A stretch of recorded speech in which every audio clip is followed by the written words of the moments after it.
La massification de la rénovation est un enjeu clé pour s'inscrire dans la trajectoire nationale bas carbone et respecter les accords de Paris. Mais une rénovation est-elle toujours bas carbone ? C'est la question à laquelle essaie de répondre le projet Net Zéro Carbone Rénovation. Il définit le concept de neutralité carbone dans un projet de rénovation. Comparons un bâtiment non rénové avec un bâtiment rénové. Tous deux possèdent un même poids carbone existant, auquel s'ajoute le poids carbone lié aux travaux de rénovation. Chaque année, on ajoute les émissions carbone dues à l'exploitation, jusqu'à arriver à un point d'équilibre carbone. C'est le temps de retour carbone, le moment où les bénéfices de la rénovation compensent l'investissement carbone. Plus ce point apparaît tôt dans le temps, et mieux c'est. C'est l'objectif que recherche la rénovation bas carbone. Si aucune attention ne lui est portée, cet indicateur peut même excéder 50 ans.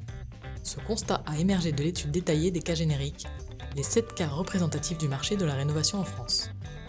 Mais alors, comment optimiser le temps de retour carbone pour ces différentes typologies ? Le projet Net Zéro Carbone définit 5 leviers d'action concrets. Le premier levier est la tacticité. Pour affiner la stratégie de rénovation, il faut commencer par un diagnostic approfondi de l'existant, puis cibler et prioriser les opérations de rénovation en visant le meilleur rapport effort-gain. Le second levier consiste à s'appuyer sur l'économie circulaire. Que puis-je réemployer ? Que puis-je recycler ? Que puis-je vendre sur une plateforme de réemploi ? Le troisième levier s'intéresse au poids carbone des matériaux et à leur mise en œuvre. Quels matériaux utiliser au bon endroit et pour le bon usage ? Comment intégrer des écomatériaux dans le respect du patrimoine bâti ? Mais n'oublions pas l'impact des équipements neufs.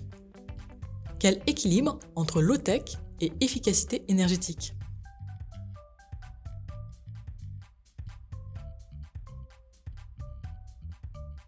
Le dernier levier s'intéresse aux interactions du projet avec l'extérieur. Quels sont les bénéfices environnementaux sur l'environnement proche ?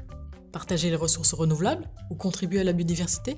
Est-il possible de mutualiser les usages au service de la cohésion sociale ? De réduire les déplacements motorisés ? D'inciter à l'activité physique ?